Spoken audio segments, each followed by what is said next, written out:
자, 안녕하세요. 우리 이제 7, 8월 문제풀이 시간이 됐습니다. 벌써 이제 7월에 시작됐네요. 예, 7월 벌써 오늘이 3일, 아니 4일이다. 벌써, 그쵸? 야, 정말 요즘엔 시간이 어떻게 가는지 모르고 그럴 정도로 예, 다들 바쁘기도 할 거고 정신 없을 텐데 이제 마음이 조금씩 급해질 때가 됐죠. 예, 7, 8, 9, 10 이제 4개월 시험 때까지는 5개월 정도 남은 거지만 실질적으로는 4개월인데 요 7, 8월 7, 8, 9, 10을 어떻게 보내느냐에 따라서 이제 합격의 성패가 좀 더 나뉘어지겠죠. 여태까지는 우리가 이제 기본적인 이론을 다 배웠다면 이제부터는 배운 이론을 가지고 사실 이걸 이제 적용을 시켜야 된다는 거죠. 항상 강조하는 거지만 공부 많이 했다고 해서 시험을 잘 보는 건 아니라는 거. 내가 공부한 내용을 얼마만큼 시험에 잘 뽑아내느냐.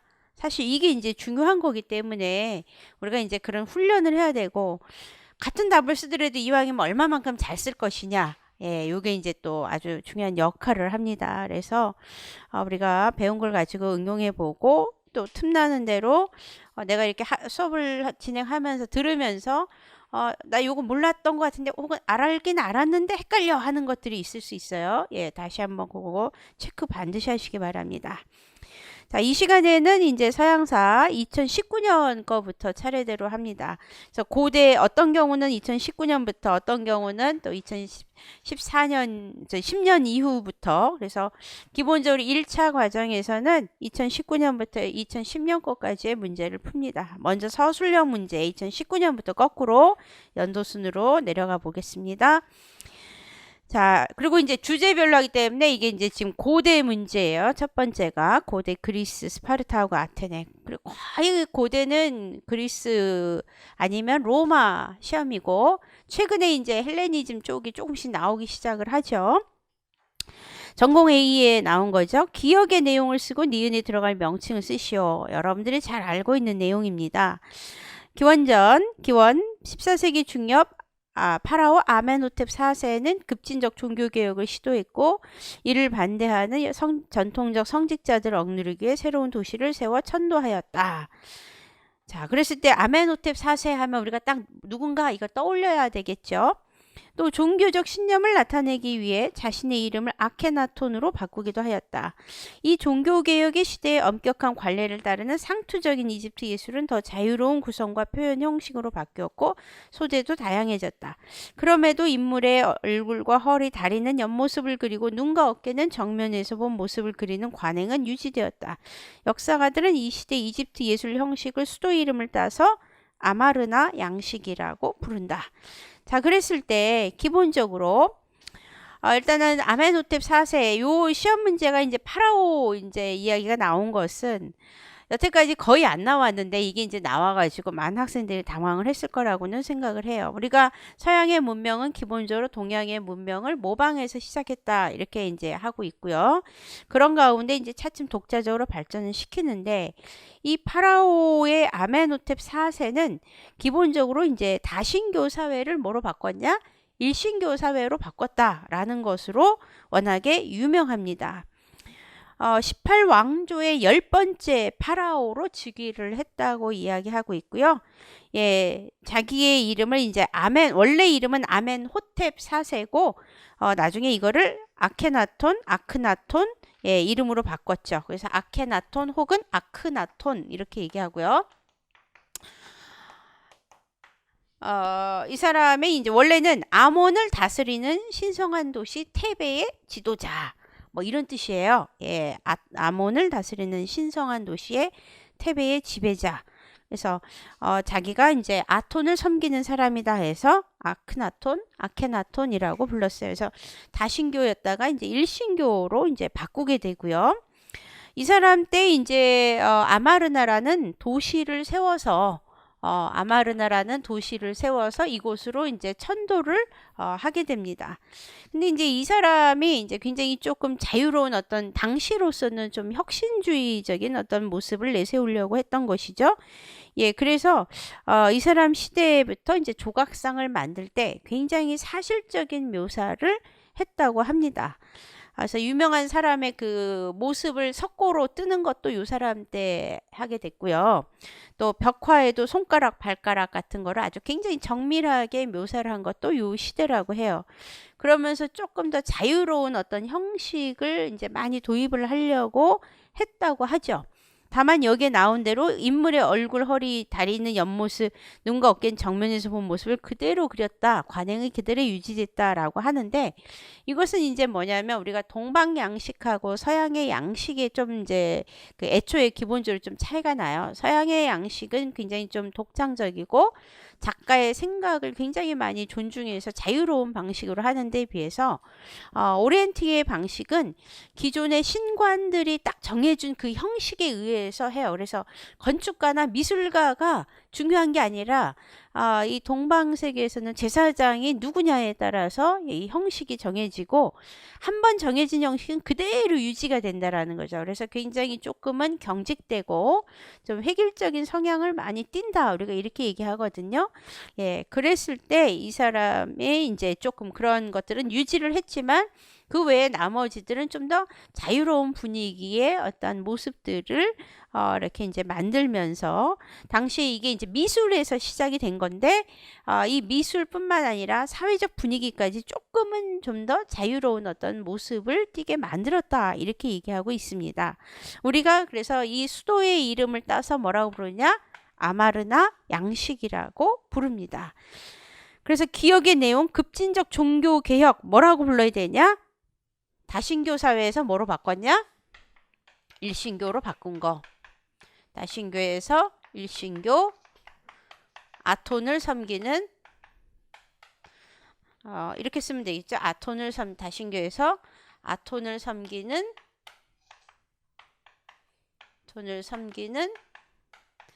일신교로 전환. 요게 이제 내용이 될 수 있고요. 급진적 종교개혁에. 그 다음에 이제 니은의 양식 명칭이니까 니은은 명확하게 아마르나 이렇게 써줘야 될 것입니다. 자, 그 다음에 이제 2019년 7번. 네. 요게 이제 많은 학생들이 맞긴 맞았을 텐데, 그쵸? 틀리진 않았을 거라고 보는데, 그래도 또 헷갈리는 사람들도 있었을 것 같아요. 자, 기억의 명칭 쓰고, 니은에서 성립한 동맹의 명칭을 쓰시오 이랬단 말이에요. 자, 그랬을 때 디오도로스 시클루스의 역사도서관이라는 곳이 이제 출처죠. 책에서 양측 군대는 새벽에 전투를 준비했다. 왕은 아들 알렉산드로스를 한쪽 날개에 배치했다. 알렉산드로스 나왔으니까 알렉산드로스 대왕인가 보다. 우리가 이제 바로 딱 알 수 있어요. 그럼 알렉산드로스 대왕의 전투가 어떤 전투냐에 따른데 지금 이제 아들 알렉산드로스니까 알렉산드로스가 왕이 되기 전에 전투를 지금 의미하는 거란 말이야. 그러니까 뒤에 전투를 생각하면 이미 이제 틀린 거죠. 앞의 전투에서는 대부분 알려진 전투가 딱 하나야. 그쵸? 그리고 스스로는 다른 쪽 날개를 맡아 정예 부대에 선두에 서서 병력을 지휘했고 아테네인들은 전열의 한쪽 날개를 보이오티아인들에게 할당했고 다른 쪽은 자신들이 맡았다. 전투가 끝나자 왕은 전승기념일을 세우고 전사자들을 매장한 뒤 신들께 감사히 희생제를. 이 전투에서 승리한 것을 자랑스럽게 생각하는 왕은 그리스의 주도적 폴리스들의 자신감을 꺾었다는 걸 알고 그리스 전체의 지도자가 되겠다는 야망을 품었다. 이렇게 나오죠. 자, 그러면서 그리스를 위해 페르시아와 전쟁을 벌이고 그리스 신들을 약탈했던 것에 대해 징벌 하고 싶어 한다는 말을 퍼뜨렸고 그렇게 해서 그리스인들의 충실한 지지를 얻어냈다. 굉장히 이제 어떻게 보면은 이미지 정치한 거죠. 그는 공적으로나 사적으로나 인자한 모습을 보여줬고 공통의 이익이 되는 문제를 논의하고 싶어 했던 폴리스를 설득해서 결국 전체 회의가 열렸다. 이랬단 말이에요. 자, 그렇다면 여기서 열린 회의는 뭐냐라는 거고 기억은 뭐냐. 자, 일단 이 알렉산드로스 아버지가 유명하죠. 예, 필리포스 2세, 필립 2세 마케도니아의 왕위에 오르고요. 예, 기원전 359년부터 영토를 확장해 나간 인물입니다. 이 전투는 우리가 잘 알다시피 카이로네이아 혹은 케로네아 전투가 되겠습니다. 케로네아 전투. 혹은 카이로네이아.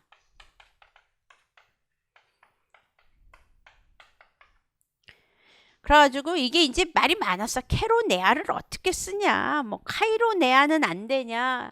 카이로 꼭 네이아냐. 뭐 이게 말이 많았는데 워낙에 이게 이제 영어식이냐 아니면 거기 식으로 하느냐에 따라서 이제 보통은 일반적으로 이렇게 두 케이스로 일반적으로 쓰고 있습니다. 예. 어떤 사람은 이게 어인데 또 아이를 써서 맞냐 틀리냐 뭐 말이 많았는데 아마 비슷하게 이 정도는 좀 맞게 해주지 않았을까 조금 싶기는 합니다. 예, 이 전투를 이제 함으로써 이제 결국은 굉장히 큰 이 그 힘을 이제 갖게 되는 것이죠. 이 마케도니아의 이 필리포스가 당시 이제 승리할 수 있었던 여러 원인이 있다고 합니다. 일반적으로는 이제 이 그 아테네의 이제 군들은 그리스의 병사들은 대부분이 이제 지원병이었잖아요. 그러니까 의무적으로 하는 게 아니었고 군사 훈련을 받은 게 아니어서 명령 체계에 별로 익숙하지 않은 경우도 있었고 훈련이 잘 안 돼 있었다고 합니다.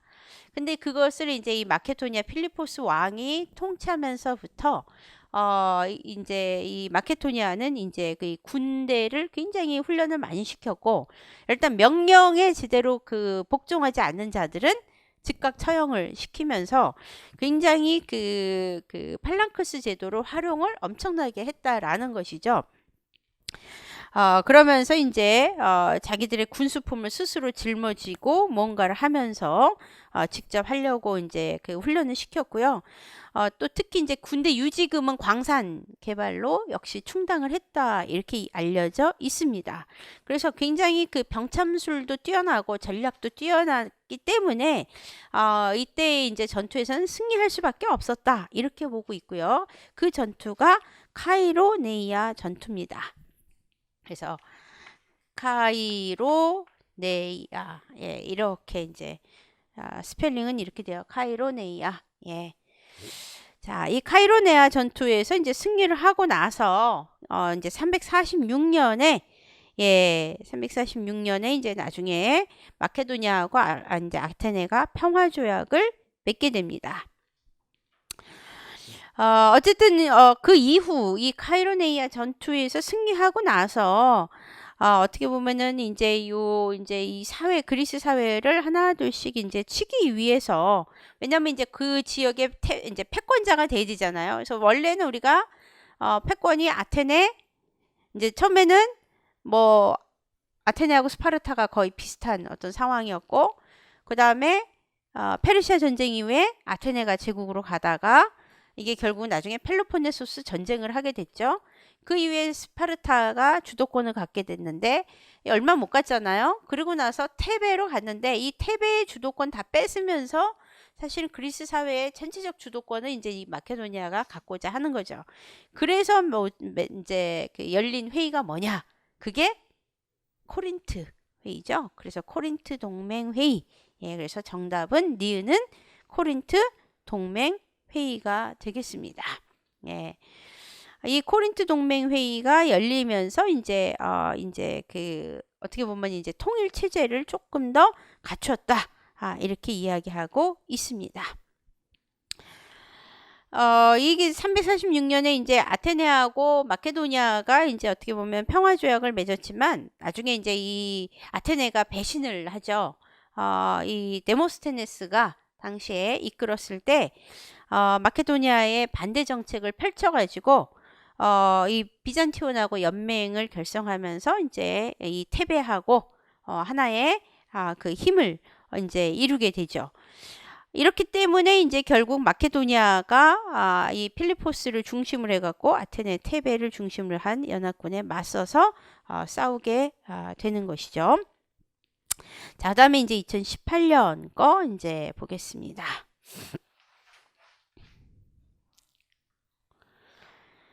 전공 A 7번 어느 폴리스의 토지 제도에 대한 설명입니다. 우리가 이제 그리스 문제 뭐 고대사에서는 뭐 반드시 나오는 편이니까 공부를 꼭꼭 잘 해야 되겠죠. 예. 리크루고스가 토지들에 대한 설명이다. 기억에 들어갈 용어 그리고 니은의 결과 기억에게 일어난 변화를 쓰시오. 리크루고스가 이 나라의 독특한 토지제도, 즉 시민들에게 라코니아의 여분의 공유지를 9천 필지로 나누어 균등하게 분배하여 주고 그 땅에서 일하는 뭐뭐에게 수확물의 절반을 받아 생활하게 하는 제도를 지정하였다라고 플루타르코스가 리크루고스전에서 이야기하고 있습니다. 우리가 이제 보통 9천 필지 딱 이 얘기 나오고 이걸 균등하게 분배해서 이 땅에서 일하는 누구에게 일을 하게 만들었고 절반을 갖다가 거뒀다. 이 얘기 잘 알고 있는 이야기거든요. 예, 그 이제 우리 정답은 당연히 헤일로타이. 예, 기억은 헤일로타이다. 우리가 그렇게 잘 알고 있습니다. 헤일로타이. 예, 그래서 기억은 헤일로타이. 일반적으로 우리가 헤일로타이라고 보통 부릅니다. 근데 어떤 경우 보면은 헬로타이 또 뭐 헬로트 예 이렇게 쓰면은 헬로타이 이거는 기본적으로 안 되는 것 같고요. 우리가 요즘에는 이제 용어를 대부분 통일을 많이 해서 쓰니까 헤일로타이라고 쓰는 게 맞겠죠. 네, 헬로트 뭐 이런 식으로 쓰면은 그건 조금 아니라고 봅니다. 예, 왜냐하면 이제 영어식이냐 아니냐에 따라 약간 차이는 분명히 있지만 최근에는 어쨌든 이런 용어들은 공식적으로 우리가 이제 거의 통일화 작업을 했으니까 여기에 맞춰서 쓰는 게 더 맞다. 이렇게 보여지고 있습니다. 헤일로타이가 이제 어떻게 보면은 이제 이제 그 엄청나게 이제 노예와 같은 존재죠. 그래서 이게 이제 논쟁이 많아요. 사실 노예냐 아니냐. 근데 어쨌든 예속인임에는 틀림이 없다라는 거죠. 헤일로타이와 스파르타의 구조에서는 헤일로타이가 있고 페리오이코이가 있는데 페리오이코이 같은 경우는 훨씬 더 자유권이 좀 더 있고 예 반면에 이제 이 예속인이었던 이 헤일로타이는 그렇지 못했다라는 것이죠. 그 다음에 이제 당연히 우리가 그래서 헤일로타이라고 알고 있고요. 이 헤일로타이를 왜 만들었느냐에 대해서는 여러 가지 이제 뭐 이론이 있는데 그거는 이제 일단 정답 먼저 설명하고서 하죠. 이 나라의 제도는 항상 이곳의 무엇의 반란을 경계하는 목적, 즉 헤일로타이의 반란을 경계로 하는 목적으로 만들어졌다. 그랬어요. 자, 그러면 뭐 우리가 이거 알게 되는 것은 리크루고스 체제잖아요. 예, 헤일로타이 반란을 경계하는 목적으로 만들어진 게 기원전 371년 클레움브로토스 왕은 펠로폰네소스 정규군을 이끌고 에파미논다스의 테베가 주도하는 동맹군에 맞섰다. 레옥트라에서 벌어진 이 전투는 펠로폰네소스 동맹군에게 치명적인 전투였다. 왕을 포함하여 400명이 전사했다. 예, 그렇게 이제 나온단 말이에요. 자, 그랬을 때 그럼 레옥트라 전투 워낙에 유명합니다. 그 아테네의 그 위쪽에 이렇게 있어요. 레옥트라가.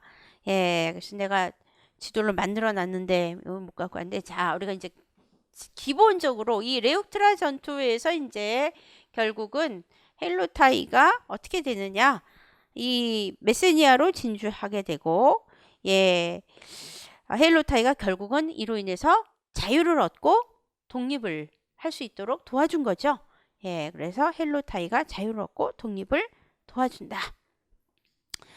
그게 이제 1점이에요. 그래서 정답이 1점이 헤일로타이고 니은은 레옥트라 전투가 스파르타에 준 가장 큰 타격은 메세니아로 진주해서 헬로타이가 자유를 얻고 독립을 할 수 있도록 도와준 것이다. 예, 그게 1점이죠. 자, 그렇다면 우리가 그리스에서 일단 기본적으로 지도에서 이제 위치를 좀 알아야 되는데 우리가 이제 그리스 보통 이렇게 터키로 갈 때 이렇게 가죠.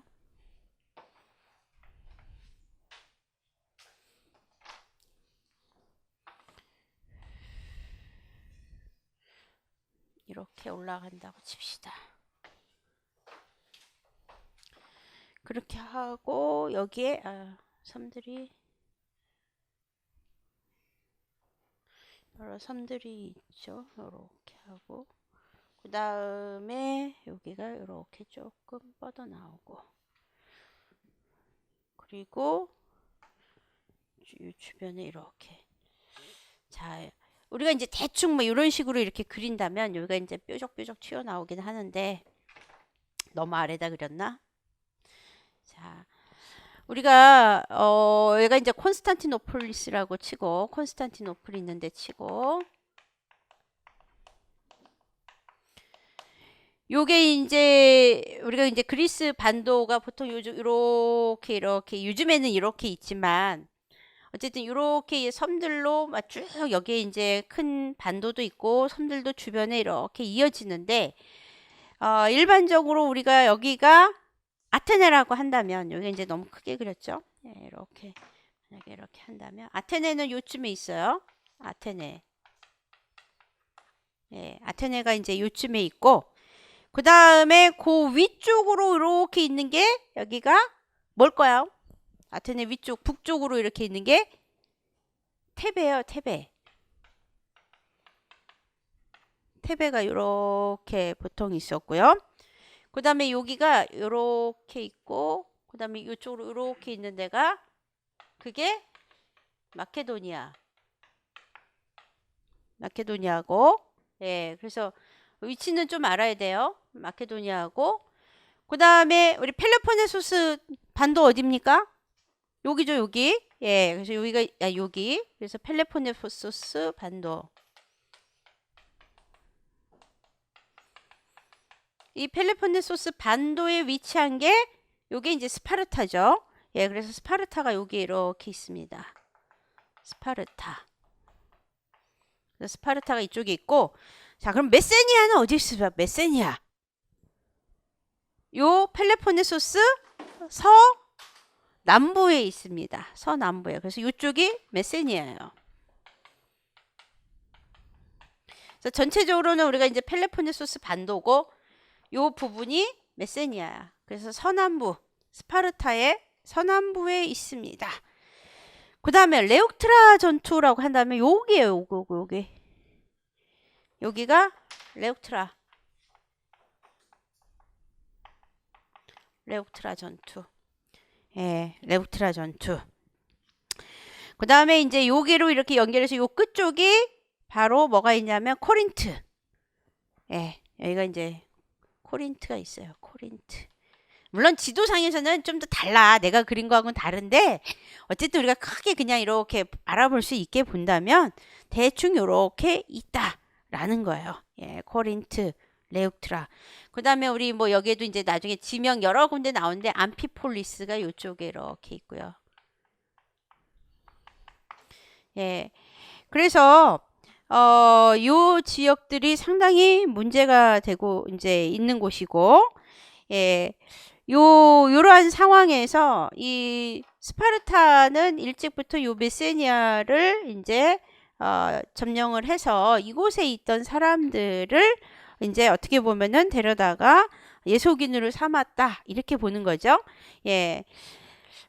이 라코니아 이제 이 평원이 이렇게 위치하고 있고, 그런 가운데에서 이 땅을 갖다가 3만 개의 그 할당지로 분할을 이제 해줘가지고 이 페리오이코이한테 이제 분배를 해줘서 이제 그걸 이제 또 그 경작을 하게 만들었고, 또 그런 가운데 스파르타의 도시 지역을 스파르타의 도시 쪽은 이제 9천 개의 할당지, 우리가 할당지 클레로스라고 부르죠.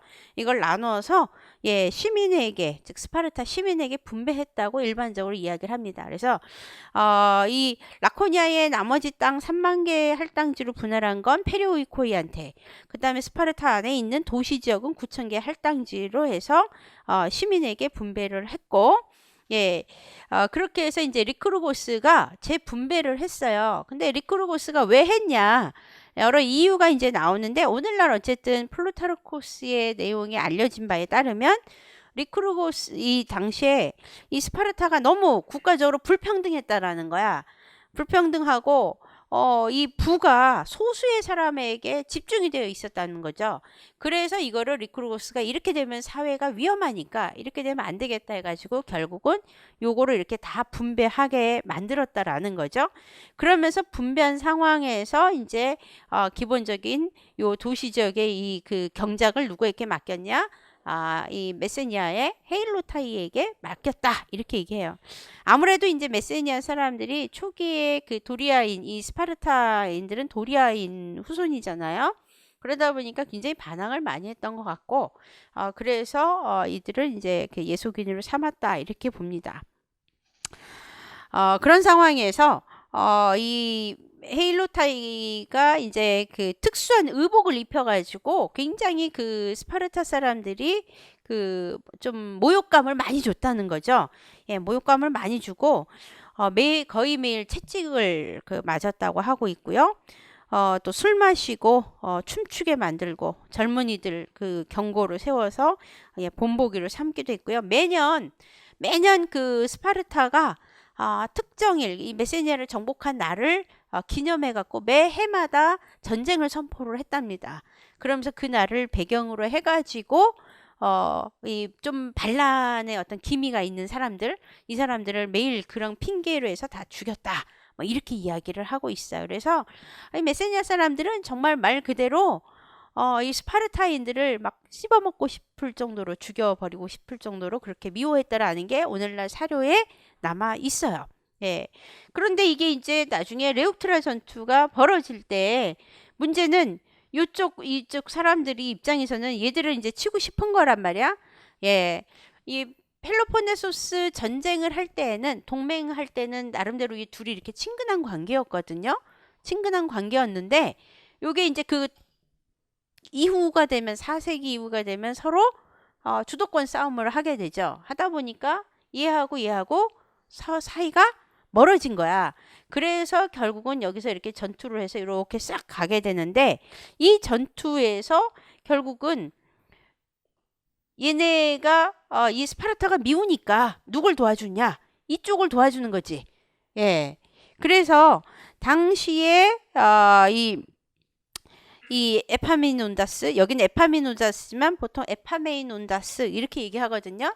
이 에파메이논다스가 결국은 이렇게 이쪽을 이용해가지고 같이 싸우게 되니까 스파르타 입장에서 되게 당황스러운 거야.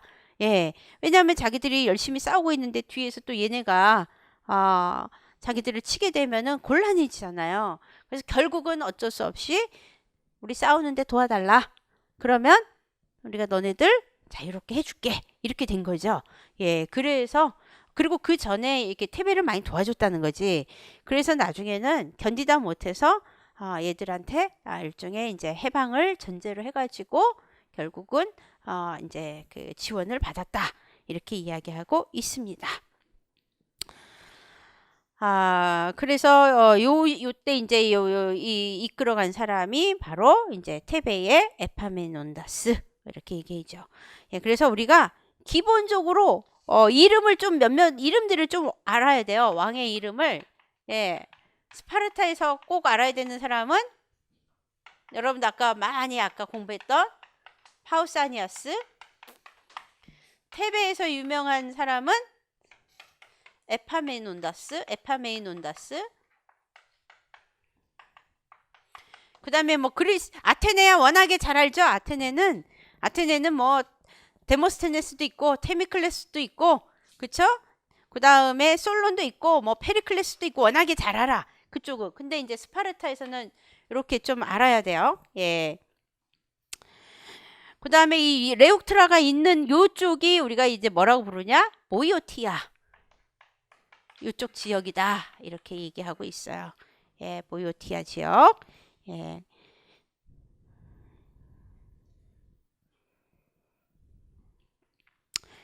예, 그래서 이 둘이 아주 관계가 서로 싸우게 되는 아주 극적인 관계죠. 예. 그래서 절대적으로 우리가 요 4세기 일들이 전반적으로 굉장히 중요한 부분을 차지하고 있다. 이렇게 이야기할 수 있겠습니다. 예. 그래서 우리가 요 지도에서 분명히 이거 잘 알아야 돼요. 그래서 마케도니아, 테베, 그 다음에 요 중간이 레우트라 보이오티아 지역, 아테네, 요 코린트, 그 다음에 스파르타, 요게 메세니아. 예, 요런 지역들 이름들. 예, 요런 거는 그냥 찍어. 카메라를 찍든 아니면 여러분들 오히려 인터넷 같은 데 이렇게 조사하면은 기본적으로 지도는 나와 있죠. 예, 그러니까 그렇게 이렇게 보시면 되는데 어쨌든 그냥 내가 이해하기 쉽게 딱 어디다 이렇게만 이해하실 수 있을 정도만 되면은 얼마든지 이제 풀 수 있다 생각합니다. 예, 그래서 요게 누구냐 뭐 이런 건 몰라도 기본적으로 요런 몇몇 왕들하고 요 관계를 잘 알면은 좋을 것 같습니다.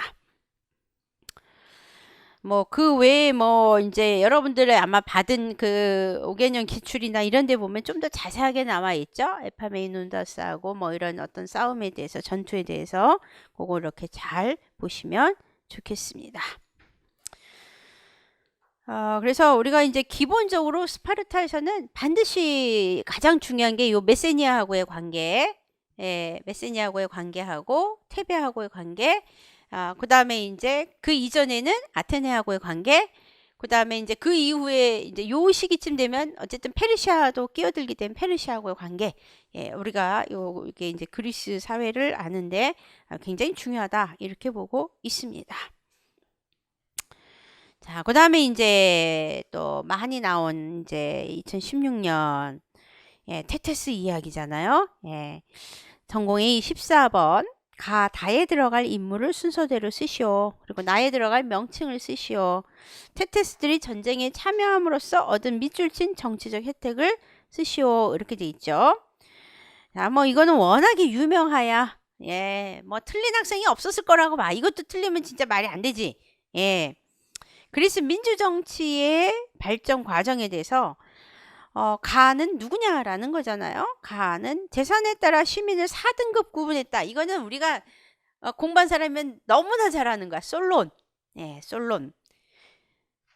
1등급 펜타코시오 메딥노이, 2등급 히페이스 중소귀족, 3등급 제우기타이 자영농, 4등급 테테스 빈민으로 나눠서 통치를 하게 된 사람은 솔론이고, 예, 우리가 뭐 솔론은 400인회로 워낙 유명하다 이거 잘 알고 있습니다. 그 다음에 이제 나는 페이시스트라토스는 귀족정을 무너뜨리고 이 사람이 유명한 것은 참주잖아요. 그래서 나는 참주가 되겠죠. 예, 참주정을 수립했다. 참주를 수립했다 그러면 틀려. 왜냐하면 이 사람은 참주는 사람을 가리키는 거고 참주정은 정치 체제니까 참주정까지 써야 되는 거죠. 예, 그 다음에 도편 추방제를 도입하고 페시스라토스 이후에 등장한 사람이 클레이스 테네스죠. 그래서 다는 클레이스 테네스입니다. 클레이스 테네스. 예. 도편 추방법 도입했고 모든 사람을 4개의 부족 대신 10개의 부족으로 분산시켰다. 잘 알고 있어요. 또 공직 추첨제 페리클레스 때 공무수당제 그리고 살라미스전에서 혜택으로 예, 인정받게 된 테테스를 정치적 혜택을 이들에게 줬다. 이렇게 돼 있는데 자 그렇다면 나에 들어갈 명칭, 다에 들어갈 명칭 다 했고요. 테테스가 전쟁에 참여하면서 얻은 것이 뭐냐라는 거죠. 예, 우리가 알고 있는 얻은 혜택은 당연히 뭐냐? 참정권, 실질적 참정권을 허용받은 것이 되겠습니다. 예, 실질적 참정권을 허용하게 된 것. 실질적 참정권을 허용하게 된 것. 이 페리클레스가 수당제를 엄청나게 확대를 많이 했잖아요. 근데 이 수당이 어디서 다 나왔냐? 우리가 당연히 델로스 동맹기금에서 나왔다. 이거 알고 있죠? 예. 그러면서 이제 당시에 이제 수당제를 엄청나게 확대를 했고 그렇게 했을 때 그 이전에 이 누구냐? 요 테테스들은 배심원까지는 참여할 수 있었어요. 예. 뭐 배심원까지는 참여는 했는데 이들이 이제 어떻게 보면은 빈민 노동자잖아. 그러니까 가진 게 없으니까 사실 뭐 권한을 행사할 수 있는 부분들이 있지만 거기에 참여 자체를 거의 못 하는 거야. 그런데 요 그 수당제를 이제 활용을 하다 보니까 결국은 수당제와 또 이 여러 가지 참정권을 허용하다 보니까 이 사람들이 이제 적극적으로 더 거기에 뭐 나아가게 된 것이다. 이렇게 볼 수 있겠죠. 이렇게 된 것은 이제 실질적으로 아테네가 해군이 성장했기 때문이죠. 아테네가 해군이 중심이긴 한데 그렇게 과거에는 해군 세력이 그렇게 성장할 수 없었다라는 것이죠. 근데 이게 이제 여러 해전을 겪게 되고 또 여러 가지 이제 그 기금들 이런 것들을 동원하고 또 광산 개발 뭐 이런 것 등이 이루어지다 보니까 엄청난 해군의 성장을 가져왔어요. 그래서 실질적 참정권이 이제 더욱더 이들에게 확대가 됐다. 뭐 이렇게 보고 있습니다. 그래서 뭐 이런 문제 왜 냈냐? 뭐 당연히 이 그리스 전반적인 어떤 민주정의 과정 이런 거를 잘 알고 있고 이거를 이제 학생들한테 얼마만큼 잘 설명해 줄 수 있느냐 그런 어떤 능력을 기본적인 능력을 갖추고 있는지를 보기 위해서 이런 걸 했다 문제를 냈다 이렇게 보고 있습니다. 그래서 여러분들에게 이제 참고적으로 우리가 다 알고 있지만 다시 한번 확인하기 위해서 몇 개 참고 내용이 있습니다. 솔론의 개혁과 클레이스테네스, 페리클레스가 있는데 그거는 정확히 이제 구분을 해야 되기 때문에 우리가 한번 보죠. 솔론의 개혁 경제 정책을 우리가 세이삭테이아 정책이다 이렇게 얘기한다고 그랬죠. 부채 말소, 채무 노예, 인신 저당 금지. 그래서 많은 부담을 흔드는 사회 체제를 바꿨다 이렇게 해서 이 사람을 세이삭테이아 정책이라고 부르고요. 빈농의 예농화를 방지하려고 애를 썼습니다. 그래서 당시에 예속인들을 헥테모로이라고 부른다라고 했고요. 상공업 장려와 함께 올리브 재배 권장, 곡물 수출을 금지하는 그런 정책을 펼칩니다. 근데 이제 솔론이 가장 큰 문제가 된 것은 이제 기본적으로 이제 토지 면적을 좀 이제 제한하려고 한 것들이 이제 문제가 된 것이죠. 그런 가운데 정치적으로는 전 시민을 4등급으로 나눴죠. 근데 이제 나눈 기준이 토지 수확량을 기준으로 했죠. 즉 가진 재산을 기준으로 했기 때문에 우리가 이 사람의 정치를 금권 정치다 이렇게 부르고 있습니다. 1, 2, 3, 4로 나눴고요. 그런데 이제 이런 어떤 4등급으로 구분하는 정치는 결국 누구에게만 해당이 된 거냐? 아테네 시민에게만 허용을 한 것이라는 것이죠. 그러면서 아직은 귀족 중심의 과두정에 불과했고 여전히 아르콘 그리고 아레오파고스 의원은 상위 두 계층한테만 한정시켰다라는 한계점이 있습니다. 그 다음에 이제 최하층에게도 역시 민회 참석권을 줬어요. 그리고 시민법정을 만들었죠. 헬리아이아라고 부르는 이들에게 계층 구별 없이 추첨으로 참석을 하게 만들었습니다. 그리고 외국인에게도 거주권 부여했고요. 사백인회를 통해서 민회 안건을 제출하게 했지만 어느 누구도 만족시키지 못했기 때문에 우리가 이제 실패했다. 그렇게 알고 있습니다. 그 다음에 이제 클레이스테네스의 개혁에서는 이 페이시스트라토스는 워낙에 잘 알고 있고요. 클레이스테네스는 508년에 이제 시작을 하죠. 가장 잘 아는 것은 이제 알크마이온 가문의 이제 클레이스테네스가 데모스하고 연대를 해서 정권을 그 장악을 이제 하게 되고요. 그런 가운데에서 기존 사부족제를 폐지시켰고 기본적으로 이제 나중에 10개의 행정부족으로 구성을 하는 것이죠. 그래서 그 단계가 중간에 나와 있죠. 170여 개 새로운 행정구 마련 아티카를 3개 지역 집단으로 구분하면서 나왔다. 뭐 얘기하죠. 그 다음에 이제 500인 평의회, 그래서 솔론 400인, 클레이스테네스 500인회 평의회 의원으로 추첨을 했고요. 그 다음에 실질적 통치기관으로 이제 민회에다가 이들이 500인 평의회가 법안 상정을 하게 되고 중임이 가능했다. 이렇게 얘기하죠. 그 다음에 이제 민회는 이제 기본적인 그런 법안들을 심의 채택하는 것이고요. 그 다음에 이제 시민법정 똑같죠. 그 다음에 이제 이때 나오는 게 스트라테고스 장군이다. 민회에서 선출된 10명의 장군이 있었고 이들의 중요성이 시간이 지나면서 이제 확대가 되는데 아직 아레오파고스 회의의 권한이 컸다. 예, 그래서 나중에 나오는 에피알테스가 요거를 없애려고 노력을 했다 이 이야기 했어요. 그 다음에 이제 도편 추방제라는 걸 통해서 이제 어떻게 보면은 그의 개혁을 좀 더 보완하고자 했다라는 것이죠.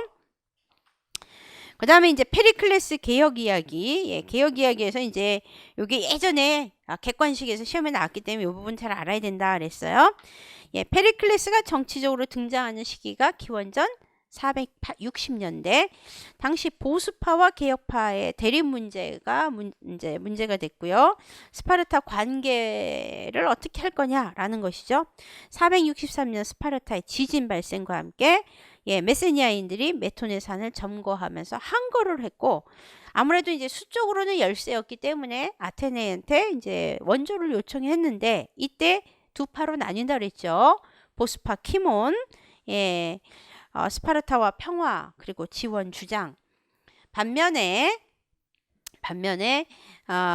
이 에피알테스는 스파르타 지원 반대. 그런데 이제 키몬이 승리해서 스파르타 지원하러 떠났는데 별 이유 없이 돌아오게 됐다. 이렇게 얘기했죠.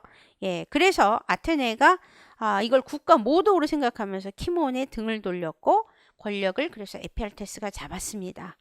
이 에피알테스가 잡자 아레오파고스 협의회 권한 축소시켰고요. 종교 주재권만, 재판권, 살인사건 재판권, 종교의식 주재권만 귀족이 장악을 하게 만들었는데, 이 에피알테스를 지지해준 사람이 페리클레스고, 이때 이제 서서히 이 정치적으로 부상하고 동시에 키몬도 사망하고 에피알테스도 사망을 하면서 이제 최고 지도자가 되는 거죠. 자, 그러면서 민회 권한 대폭 강화했습니다. 그래서 당시에 1년에 한 40회 정도 개최했다 이렇게 얘기하죠. 개최 장소를 프닉스라고 부른다라고 하죠. 에피알테스 개혁 이전까지는 주로 시장, 우리가 말하는 그냥 아고라에서 했다 이렇게 보고 있는데, 그 이후에는 이제 프닉스라는 장소를 만들었죠. 그 다음에 500인회 철저하게 약화를 시켰습니다. 그 다음에 10인의 장군 권한 확대시켰고요. 그리고 이제 시민법정에서 법관 따로 없고 판결은 다수결로 했습니다.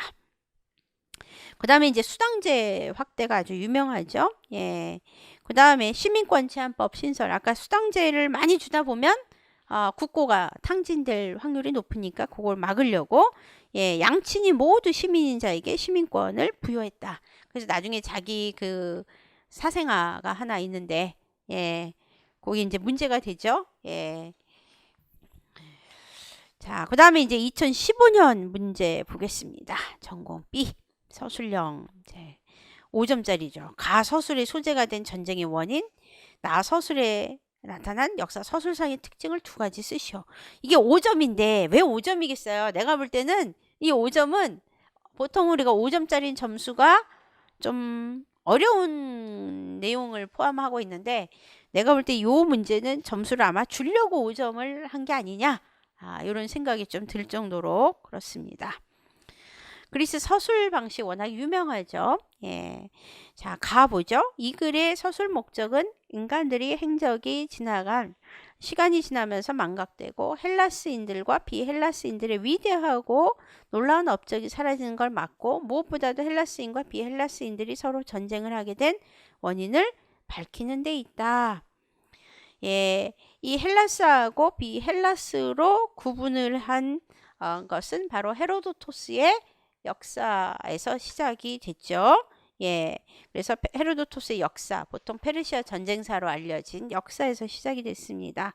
따라서 이 전쟁의 원인, 즉 페르시아 전쟁의 원인이 뭐냐를 쓰는 거죠. 자, 페르시아 전쟁은 이제 기원전 5세기부터 시작해서 3번에 걸쳐서 이루어졌다. 우리가 이렇게 얘기하고 있죠. 자, 이유는 왜 그랬습니까? 기본적인 이유는 기원전 5세기 에게해 동쪽 지역이었던 이오니아, 그렇죠? 이오니아에서 이오니아에 반란이 일어났는데, 이 이오니아는 누구의 지배하에 있었냐? 페르시아의 지배하에 있었죠. 이 페르시아의 간접 지배를 받고 있었죠. 페르시아의 간접 지배를 받았던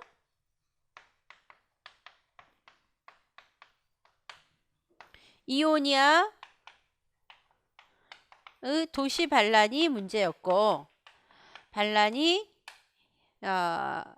일어났고, 여기에 누가 지원을 했냐? 아테네가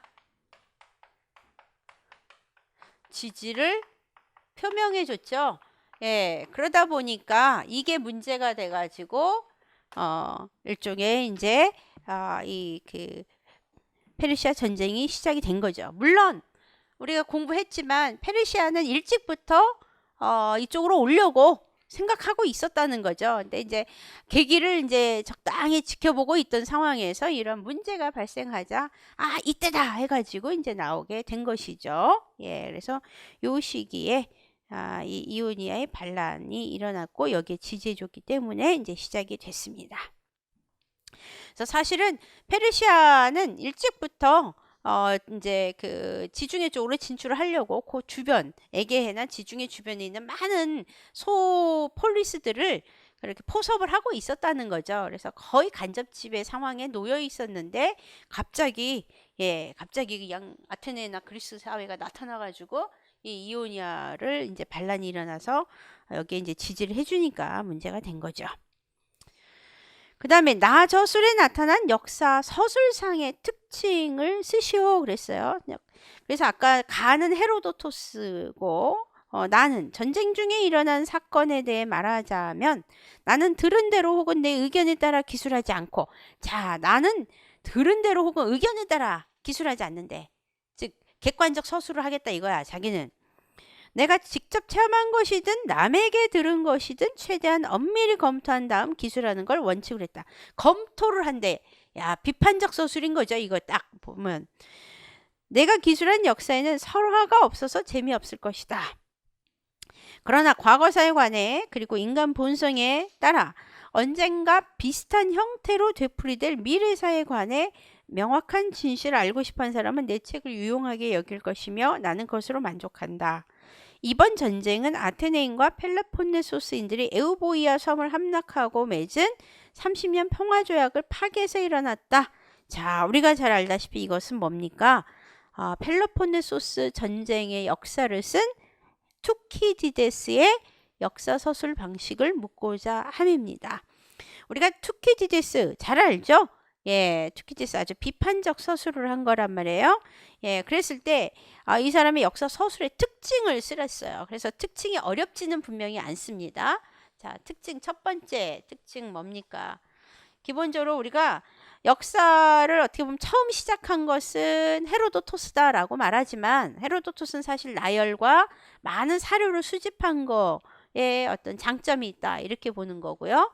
예, 설화적인 요소도 빼놓지는 않았어요. 이 사람은. 근데 이제 이 투키디데스는 그 역사를 과학화 시켰잖아요. 예, 그래서 설화 같은 걸 뺐는데 첫 번째는 이 사람 일단 증거와 사실에 의한 분류, 사실에 의한 분석적인 내용을 이제 담고 있다라는 거죠. 그래서 자기는 절대적으로 객관적으로 서술하겠다라고 분명히 이야기를 했어요. 그래서 증거와 사실에 의한 분석, 이 말은 한마디로 객관적 서술을 하겠다라는 거죠. 예. 근데 무조건 객관적 서술을 무엇으로 하냐? 이게 있어야 객관적 서술이 가능한 거니까 증거와 사실에 의한 분석, 이걸 이제 기본적으로 써야 돼요. 두 번째는 이를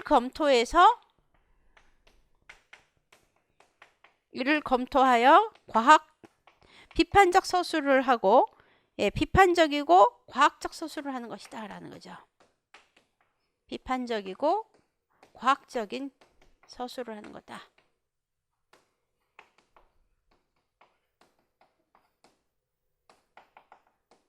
이를 검토하여 비판적이고 과학적 서술을 했다. 이게 이 사람의 아주 철저한 특징이다. 이렇게 이야기합니다. 증거와 사실에 의한 분석, 객관적 서술, 이를 검토해 비판적이고 과학적 서술을 했다. 물론 이게 고대사 내용으로 해서 좀 더 심화적으로 들어가면 티케를 인정하냐 마냐 여러 가지 요인이 있어요. 예, 우연적인 요인 이런 거 뭐 여러 신화적인 요인 뭐 더 그런 것들이 있는데 어쨌든 간에 이런 것들을 기본으로 해서 이제 이 투키디데스는 역사 서술을 했다 이렇게 이야기하고 있습니다. 잘 알다시피 우리가 이거 왜 썼느냐, 이 사람이 나름대로 멋진 국가라고 생각한 곳이 아테네인데 아테네가 한순간에 이제 펠로폰네소스 전쟁에서 패배하는 걸 목격을 했다라는 거 아니에요. 그래서 그거를 보고 왜 이렇게 아테네가 갑자기 쇠망하게 되느냐라는 어떤 원인들을 파악하기 위해서 굉장히 이 사람이 분석적으로 그리고 과학적으로 검토했다. 우리가 이렇게 알고 있습니다. 자, 그래서 거기에 관련 영역 이제 저기 페르시아 전쟁에 관해서 간단하게 이제 제가 언급을 해놨죠. 자, 페르시아 전쟁하고 펠로폰네소스 전쟁은 잘 알아야 돼요. 항상 나올 수 있는 부분이기 때문에 거기까지 보죠. 페르시아 전쟁 492년부터 479년 지중해 해상권 쟁탈을 위한 싸움입니다. 페르시아와의 충돌로 발생을 했는데 이제 초기 다리우스 그다음 나중에 크세르크세스 왕이 등장을 합니다. 페르시아 전쟁이 492년, 479년까지. 그래서 이때 이제 유명한 사람들이 여럿 있잖아요. 밀티아데스, 스파르타의 레오니다스 왕, 그쵸? 그다음에 테미크스토클레스가 있습니다. 1차 페르시아의 다리우스 왕이 헬레스폰트 그리고 트라키아 방면으로 진출하면서 아토스 곳에서 철수를 할 수밖에 없었고요. 2차는 마라톤 전투와 함께 달리는 중장보병 호플리트, 우리가 이제 복수를 하면 호플리테스 이렇게 된다 그랬죠. 호플리트가 활약을 했고요. 3차는 크세르크세스의 해군이 이제 등장하는데 셀라미스 해전에서 아테네의 승리를 가져오고, 그 다음에 이게 연장선상에서 479년 플라타이아 전투에서 그리스 연합군이 승리를 하게 됩니다. 자, 그 다음에 이제 그래서 그 결과는 우리가 잘 알고 있고요. 펠로폰네소스 전쟁은 폴리스가 쇠퇴하는 것이 펠로폰네소스 전쟁이고요. 이게 이제 기원전 431년부터 404년. 그래서 5세기 아주 말이죠. 5세기 말에서 항상 4세기 그 사이가 제일 중요하고 앞으로 시험에서 가장 많이 나올 거다. 내가 이렇게 얘기를 하고 있죠. 기원전 431년부터 404년 아테네 제국화에 대한 스파르타의 반발로 시작을 했습니다. 헬레스폰트 등에서 아테네가 패배를 하게 되고 그 이후에 아테네와 스파르타, 테베의 패권 다툼이 더더욱 가열화되는 상황에서 이후 스파르타 동맹체가 테베에게 패하게 됩니다. 또 기원전 4세기 후반 이후에 경제적 쇠퇴를 초래하게 되고요. 용병제 도입, 선동정치가 대두가 됩니다. 그런 가운데에서 338년 캐로네아 전투 과정에서 북방 마케도니아의 필리포스 2세에게 패배하게 되고요. 그리스 세계가 마케도니아의 지배로 넘어가게 되는 것입니다. 자, 그래서 우리가 이제 요 과정들이 이제 나오는데요. 그 이후에 어쨌든 이 펠로폰네소스 전쟁이 이제 이제 아테네는 실패하게 되고 스파르타가 이제 힘을 잠시 갖게 되는 것이죠. 아테네 사회는 이로 인해서 많은 변화를 분명히 가져왔습니다. 페리클레스 이후 민주주의가 데마고고스라는 정치가들이 주도를 하게 되면서 이 평범한 가문 출신의 사람들이 이제 주도를 하게 됐고요. 이 이후 민주주의가 이제 굉장히 급진전 경향을 보입니다. 근데 물론 이 데마고고스에 대한 평가도 요즘에 조금 바뀌고 있어요. 우리가 보통은 이제 선동가다 이렇게 이야기는 하지만 당시 정권을 잃은 사람 입장에서는 이들을 선동가로 볼 수밖에 없었지 않느냐, 이렇게 많이 보고는 있는데 오늘날에는 어쨌든 정치에 좀 민주화를 좀 가져온 세력이다, 이렇게 요즘에는 해석이 조금씩 바뀌고 있더라고요. 그런 점들 이제 있고, 그 다음 펠로폰네소스 전쟁의 원인은 두 책임이 있다. 아테네의 책임이다. 한쪽은 스파르타의 책임이다. 결론이 나지는 않았다. 이렇게 얘기했죠. 아테네의 제국주의가 직접적 원인이다. 그리고 스파르타가 이를 위협으로 느꼈다. 이렇게 보는 게 있고요. 반대 입장에서는 당시 아테네는 평화를 유지하는 동안에는 팽창주의 정책을 펼치지 않았다. 오히려 아테네를 해체하기 위해서 동맹국의 불만을 이용한 게 아니냐, 이렇게 보고 있는데 어쨌든 아직까지는 첫 번째 주장이 이제 대부분 책에는 이렇게 쓰여 있죠. 예. 그다음에 이제 스파르타의 지지 세력과 아테네 지지 세력을 외우라고 그랬어요, 제가. 예, 요게 이제 시험에 나오면 누가 이제 친구고 아니고 이걸 구분해야 된다. 이렇게 얘기했죠. 예. 펠로폰네소스 전쟁 시기예요. 전쟁 시기. 예, 아무 때나 이게 뭐 같은 게 아니고. 아르고스를 제외한 펠로폰네소스 반도 국가 전부 메가라, 보이오티아 등이고요. 예. 그다음에 아테네 지지 세력은 플라타이아, 레스보스, 키오스, 메세니아, 코르키아 등이 되겠습니다. 그러다가 나중에 이제 이 전쟁 이후가 되면은 다시 보이오티아하고 스파르타하고 또 싸우게 되고 막 이러잖아요. 예, 그래서 어쨌든 펠로폰네소스 전쟁 시기에는 이렇게 판이 나뉩니다. 또 한편으로는 이 전쟁이 계속되면서 빈민계층이 가장 큰 타격을 받았다고 이야기를 해요. 그래서 페리클레스 시대에 잠시 정치 참여가 이루어졌지만 그 이후에 정치 참여가 어려워지기 시작을 했다. 이렇게 얘기하고 있습니다. 그리고서 이제 결국 기원전 411년 시칠리아 원정을 갖다 실패하면서 결국은 요 아테네 세계나 이런 데는 하나 둘씩 다 해체가 되었고 나중에 이제 4세기 용병이 확대되는 그런 모습들을 보여주고 있습니다. 그리고 이제 나중에는 테베에서 이제 마케도니아로 그러면서 이제 바로 알렉산드로스 이야기가 나오는 게 우리가 큰 핵심이 되겠습니다. 자, 여기까지 뭐 그렇게 어려운 점은 크게 없었을 것이라고 봐요. 그래서 우리가 기본적으로 잘 알아야 되는 것은 우리가 이제 고대 문명에 있어서 아까 이집트 그 다음에 이집트 문명이 있고 요즘에 이제 또 나올지 모르지. 갑자기 오늘은 왜 이렇게 말이 생각 안 나지? 초승달죠. 메소포타미아. 예, 그 둘의 특징 좀 아셔야 될 것 같고. 그래서 메소포타미아에서 이제 그 수메르 문명 이야기 그런 것 좀 아셔야 될 것 같고요. 그다음에 이제 폴리스 요 시대로 이제 그리스 시대로 오게 되면 스파르타, 아테네, 그다음에 테베, 그다음에 마케도니아로 넘어오는 요 단계 이야기. 그다음에 그 사이에 전쟁들이 있죠. 페르시아 전쟁, 펠로폰네소스 전쟁. 그다음에 여기 아까 말한 케로네아 전투. 예, 그런 거 반드시 아셔야 되겠고 그 사이에 또 이제 레옥트라 전투도 있다라는 거. 예, 이런 관계들. 그다음에 아테네는 뭐 민주정으로 워낙에 유명하니까 민주정이 이제 어떻게 나오느냐 해서 솔론, 페이시스트라토스, 클레이스테네스, 그 다음에 페리클레스, 그 다음에 에피알테스, 아니 그 전에 에피알테스, 페리클레스 그 시대로 오는 거. 그 다음에 이제 참고적으로 테미스토클레스 이야기나 이런 사람들 얘기 나오는 거 반드시 아셔야 되겠고요. 그 다음에 이제 스파르타에서는 여러 관계를 알아야 돼요. 스파르타는 기본적으로 메세니아하고의 관계 알아야 되고 보이오티아하고의 관계, 테베하고의 관계 이런 거 잘 아셔야 됩니다. 그 다음에 이제 요 시기에 페르시아의 움직임은 어떠했는가 고대에 예, 그거 아셔야만 우리가 이제 시험을 잘 볼 수 있어요. 여태까지 이제 민주정이니 뭐니 문제가 너무 많이 나왔잖아. 그래서 민주정 얘기는 내가 볼 때 거의 안 나올 거라고 봐요. 따라서 요즘에는 외교 관계가 아주 치열하기 때문에 전반적으로 세계가 외교적인 문제가 분명히 연결될 거다. 영토하고 관련해서. 그래서 그런 쪽으로 좀 잘 보시고 여러분들이 틈틈이 볼 때 지도 같은 거 이런 것들을 좀 집중적으로 잘 보셨으면 좋겠다. 그런 생각이 듭니다.